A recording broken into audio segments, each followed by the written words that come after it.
İlham Bakır da bu konuda görüşlerini söylesin. Tabii. Buyur İlham, sen dinliyorum. Merhabalar arkadaşlar. Evet, gerçekten yani Rojava'yı konuşurken, Rojava direnişini konuşurken insan çok farklı duygular arasında gidip geliyor. Yani yaşanan şeyler gerçekten kolay şeyler değildi. Rojava direnişinin bu son dönem ortaya çıkan Rojava direnişinin ben 3 tane büyük kazanımı olduğunu düşünüyorum. 3 önemli kazanımı olduğunu düşünüyorum. Her ne kadar bir takım kazanımlar kaybedilmiş olsa da işte coğrafi olarak küçülmeler, ekonomik kaynakların bir kısmının kaybedilmesi ve işte askeri olarak bir küçülme söz konusu olsa da bizim 3 tane büyük kazanımı gerçekten doğru görmemiz ve doğru algılamamız gerekiyor. Bunlardan birincisi ve en önemlisi bence bir Kürt-Türk-Arap çatışmasının önüne geçildi. Bir Kürt-Arap çatışması planlanmıştı. Bunun planlayıcısı Türkiye, Suriye ve Körfez ülkeleriydi. Böyle büyük bir savaşla Kürtlerin büyük bir katliamdan geçirilmesi planlanıyordu. Bu Kürtler üzerinde planlanan bu katliam sadece Rojava ile sınırlı kalmayacaktı. Ondan sonrasında sıra Başur'daydı. Başur'daki halkımız da gene benzer bir katliamla karşı karşıya bırakılacaktı. Orada da Kürt ve Arap çatışması derinleştirilecekti. Sayın Öcalan o yüzden 10 Mart mutabakatın hayata geçirilmesi için çok ciddi bir ısrarı ve mücadelesi vardı. Çünkü gerçekten bu süreci öngörmüştü. Bir Gazze'leşmeden bahsediyordu. Orada bir Gazze'leşmenin yaşanabileceğini, hatta Gazze'yi birkaç kat aşan bir katliamın yaşanması mümkün olabileceğini görüyordu. O yüzden de sık sık bu konuda uyarılar yapılıyordu. Bunun önüne geçilmiş oldu. Bir Kürt-Arap çatışmasının engellenmesi, Kürtlerin Orta Doğu'daki güvenliği için halklar arasındaki gerçekten o ortakçı, eşit nizamın kurabilme umudun canlı tutulabilmesi için çok önemliydi. Bu engellenmiş oldu. İkincisi, Rojava yeniden uluslararası gündeme girdi. Yeniden uluslararası kamuoyunun, halkların, demokratik kamuoyunun yeniden ilgisine mazhar olmaya başladı. Çünkü gerçekten uluslararası ilişkiler, çok kirli ilişkiler, çok çıkar üzerine dayalı ilişkiler, fakat demokratik kamuoyu meseleye böyle bakmıyor. Demokratik kamuoyu Rojava'da sadece işte IŞİD'e karşı savaşılmış ve kazanılmış bir savaş gözüyle bakmıyor oradaki meseleye. Orada gerçekten ortakçı, eşit, Avrupa demokrasisini bile aşan bir demokratik sistemin kurulmuş olması Avrupa demokratik kamuoyunu çok yakından ilgilendiriyor. Orta Doğu'nun selameti için, oradaki halkların selameti için bu çok önemli görülüyor Avrupa demokratik kamuoyunda. Nitekim işte Münih Güvenlik Zirvesi'nde ortaya çıkan sonuç, Avrupa Parlamentosu'nda ortaya çıkan sonuç, Kürtlerin korunması, Türkiye'nin Kürtlere karşı savaş suçu işlenmesine dair uyarıların yapılması, Kürtlerin kazanımlarının korunmasına dair yapılan uyarılar, yine Amerikan Kongresi'nde buna dair yürütülen tartışmalar, dünyanın pek çok parlamentosunda buna dair yürütülen tartışmalar, Kürtlerin yeniden dünyanın gündemine girmeye başladığını, Rojava'nın dolayısıyla da bu gelişmelerin Kürtlerin kazanımların korunmasını sağlayacak bir takım önemli duyarlılıkları ortaya çıkardığını görebiliyoruz.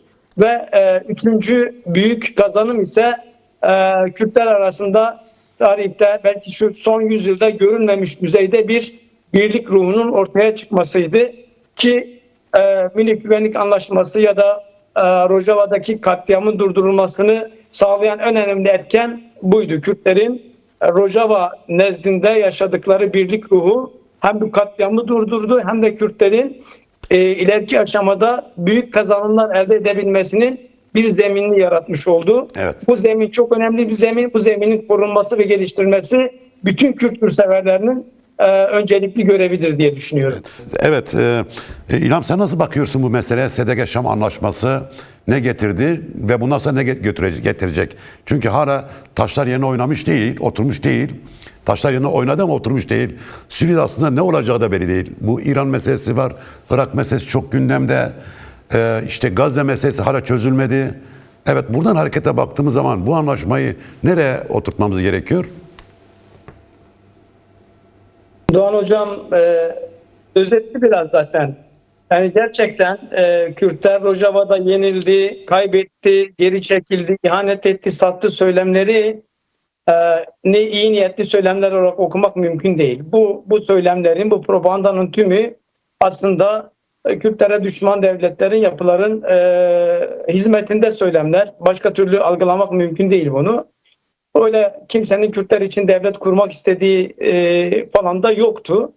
Bu sadece Türk medyasının propagandası değildi. Kimi ilkel Kürt milliyetçi çevrelerin de propagandasıydı. İsrail Kürtleri çok seviyordu. İsrail Kürtler için mutlaka bir devlet kuracaktı orada. O devlet muhafaza edilecekti. ABD de buna yardım edecekti. Fakat Kürtlerin daha doğrusu Rojava'ya öncülük eden Kürt özgürlük güçlerinin işte ABD'ye karşı bir ideolojik pozisyon içinde olmaları, İsrail'e karşı bir ideolojik pozisyon içinde olmaları bu duruma izin vermediği gibi bir söylem geliştirilmeye çalışıldı. Bu doğru değil. Yani biz bütün pardon. Tamam. Buyur. Çünkü görüntüde bir sorun yaşadık. Tamam, devam et şimdi. Tamam. Benim görüntüden bir sorun Tamam, oldu. şu anda tamam. Bir sorun yok şu anda. Evet. Yani böyle bir gerçeklik yoktu. Doğan Hocam da söyledi. Halep'te saldırılar başladıktan sonra o andan itibaren bütün devletlerin ağız değiştirdiği Suriye ordusunun meşru bir ordu, sanki orada da Kürt güçleri de gayrimeşru bir terör grubuymuş gibi adlandırılmaya başlandı. Yani Kürtler orada sadece bir HTŞ ordusuna karşı mücadele etmedi. HTŞ çetelerine karşı mücadele etmedi. Dünyanın bütün kirli ilişkilerine ve pazarlıklarına karşı da mücadele ettiler. Yani koca Arap, Suudi, Körfez sermayesi bu meselenin arkasındaydı. Türkiye ordusuyla bu meselenin arkasındaydı. Desteğiyle bu meselenin arkasındaydı. Dolayısıyla da orada ki savaşta bir takım geri adımlar atılması, bir takım kazanımların kaybedilmesi, evet, üzücü. Bütün Kürtler için özlemi duyulan şey bu değildi. 12 yıldır orada çok demokratik bir düzen, çoğulcu bir düzen kurulmuştu. Bunun daha da büyütülmesi, geliştirilmesi ve bütün Suriye'ye teşmil edilmesi herkesin arzusuydu. Evet, bu anlamda bir kayıp yaşandığı doğrudur. Ama biraz önce de izah etmiştim. Yani Kürtler büyük bir katliamdan kurtarıldı. Bu 18 Ocak'taki anlaşmayla, yürürlüğe giden bu anlaşmayla Kürtler bir katliamdan kurtarıldı. Hem Rojava'da bir katliam yaşanması çok muhtemeldi, hem başvuru kapsayacaktı.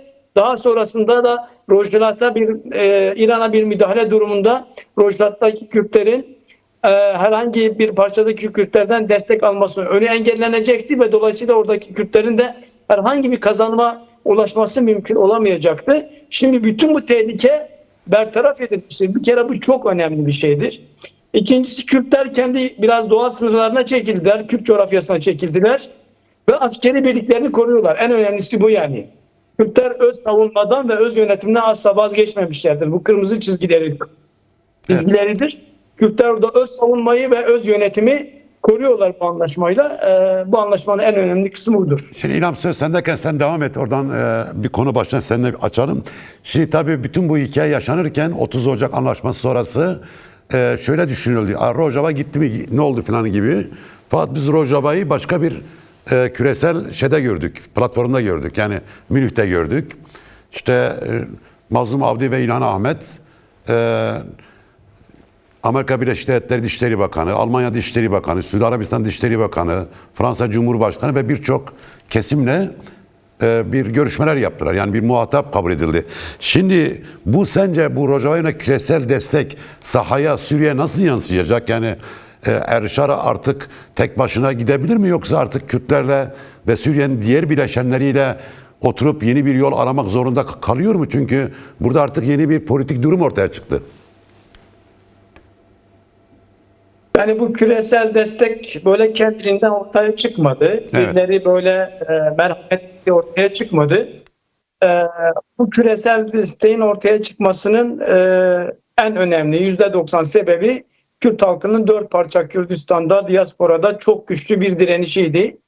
Bu hesap edilmemişti benim kanaatimce. Tıpkı 2012'de Suriye'ye müdahale ettiklerinde uluslararası emperyalist güçler Kürtlerin orada bir direniş odağı haline geleceği ve bütün Orta Doğu'ya model olabilecek bir yönetim ortaya çıkarabileceği tahmin edilmediği gibi bu direniş de tahmin edilmemişti. Ama Rojava bütün Kürtlerin onuruydu. Bütün Kürtler Rojava'da onurlarını koruyarak büyük bir direniş geliştirdiler. Dolayısıyla da Yani burada bir şey söyleyeyim. Burada Rojava'yı ortadan kaldırmak isteyen güçler başta Türkiye Devleti ve Suudi ve de Körfez sermayesi, HTŞ, Colani ciddi bir hesap hatası mı yaptı? Yani hesap hatası yapmadılar. Yani bu bir hesap hatası değil. Kaldırabileceklerini öngörmüşlerdi. Belki de Kürtlerin bu kadar büyük oranda direnebileceklerini ve Avrupa kamuoyunu, ABD kamuoyunu, dünya kamuoyunu bu kadar etkileyebileceklerini hesap etmemişlerdi. Bu hesap. Yine Kürtlerin Rojava'da kendi doğal sınırlarına çekilip direnebileceklerini hesap etmemişler. Bence onların hesabı Kürtleri Deir ez-Zor, Rakka, Aseki ve onun çevresinde işte Halep'te Arapların çoğunlukla yaşadığı bölgelere Kürt askeri güçlerini çekip orada imha etmeyi belki de düşünüyorlardı. Oraya çekmeyi planlıyorlardı. Fakat Kürtler bir stratejik geri çekilme de gerçekleştirerek kendi Kürt coğrafyasına çekildiler. Askeri güçlerini korudular ve burası bizim kırmızı çizgimizdir dediler. Bunun kararlılığını gösterdiler. Dünyada da Kürt halkı bunun kararlılığını gösterdi, bu duruşu savundu ve hesaplar değişmek zorunda kaldı. Yani masadaki hesap değişti, eldeki hesap çarşıya uymadı. Çarşıda o hesabı değiştirmek zorunda kaldı. İşte bu böyle olmuştur. Egemen güçler, büyük, devasa egemen güçler kendi hesaplarını yaparlar, kendi planlarını yaparlar, ilişkilerini kurarlar. Ama çevrenin bir küçük gücü geliştirdiği büyük bir direnişle, geliştirdiği büyük bir inançla o bütün hesapları bozma olanağına sahip olabilir. Bozma olanağını ortaya çıkarabilir. Bütün Kürtler bilirler işte Ağrı isyanından sonra Cumhuriyet Gazetesi'nde çıkan bir karikatür vardı. Mahiyel Kürdistan burada gömülüdür diye bir mezar taşı var ve onun üzerinde Mahiyel Kürdistan burada gömülüdür yazar. Türkiye'nin gönlünden geçen Kürtleri o mezara tekrar geri koymaktır. Ama artık Kürtler o mezara sığmazlar. Yani Mahiyel Kürdistan artık müşahhas Kürdistan, somut Kürdistan haline gelmiştir. Yani Kürdistan'ın özgürlüğü artık hiçbir büyük gücün hesaplarıyla, masa başı ilişkileriyle, kirli ilişkileriyle mezara gömülebilecek bir halk değildir Kürtler. Kürtler bunu ispatlamıştır, rüştünü ispatlamıştır uluslararası ilişkilerde. Hem ahlaki olarak yani ahlaki, vicdani, demokratik olarak hiçbir halka zarar vermeyen ve başka halkların eline bir yönetim gücü geçtiğinde de bütün halkların bir arada yaşayacağı demokratik bir sistem kurma yönündeki niyetlerini ve pratiklerini ortaya koymuşlardır. Dolayısıyla da Kürtlerin en büyük güçlerinden birisi budur. Moral gücü yüksektir Kürtlerin.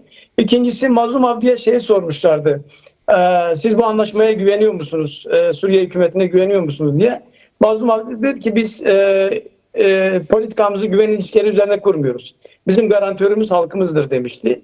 Evet, bu mücadelenin, bu kazananların garantörü gerçekten Kürt halkıdır. Dolayısıyla da Türk devleti öyle ya da böyle bir zeminde buluşmak zorunda, buluşmayı sağlamak zorunda. Kendi yönettiği coğrafyada 30-40 milyona yakın Kürt yaşıyor ve bütün Orta Doğu coğrafyasında 50-60 milyon civarında Kürt yaşıyor ve Türkiye Cumhuriyeti Devleti Kürtlerle çevrili bir devlet. Orta Doğu ile arasındaki sınır Kürtlerin sınırıdır. Dolayısıyla bir şekilde uzlaşmak zorunda ama Türk devleti sonuna kadar şunu deneyecek. Kürtler en küçük hak kırıntısıyla yetinsinleri elinden geldiğince zorlamaya çalışacak. Ama Kürtler de büyük bir dirençle, umutla ve inançla bütün halklara sahip olduğu haklara, doğuştan gelen ana sütleri gibi hak ve helal olan haklara kavuşmak için büyük bir direniş ve mücadeleyi geliştirmeye, sürdürmeye devam edecekler. Bizim garantimiz budur. Evet. Gerçekten Doğan Hocam da bahsetti. Münih Güvenlik Anlaşması'na çok şey yüklememek lazım. Çok anlam yüklememek lazım. Bu anlaşmalara da çok anlam yüklememek lazım. Sahadaki güç gerçekten ahlaki ve vicdani olarak güvenilecek bir güç değildir. Dolayısıyla bizim bu anlaşmaların yürürlüğe girebilmesini sağlamak ve oradaki halkımızın kazanımlarını ve canını korumak için her an tetikte ve ciddi bir direniş ve mücadele içinde olmamız gerekiyor. Evet.